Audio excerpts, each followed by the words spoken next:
Yeah, I mean, I think the first thing I noticed with Savio is that it's kind of like trying to drink from a fire hydrant. It's a lot of information, and you kind of need to take what you can get and then figure it out as you go. And just kind of trusting the process, I think, was really hard for me.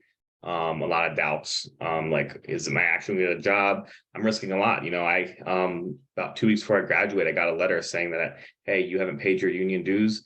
We're going to remove you off the employable list. So I was no longer able to work. So it just didn't work out. I couldn't go back to how I was making a living beforehand. Right. So this was a big risk. It was a big risk for me.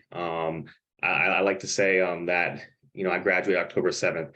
I needed to have a job, a full-time job by November 1st. Whether I was, a software engineer or whether I was carrying packages at an Amazon warehouse, no matter what, I needed a job. So I think having that faith was in the process was probably the hardest part.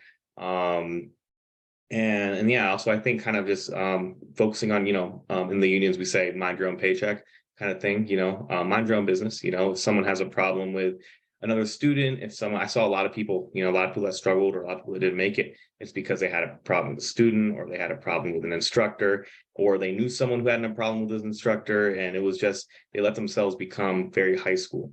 And I think avoiding that probably was my biggest advantage in the course, where I just tuned all that out. I mind my own paycheck. I mind my own code.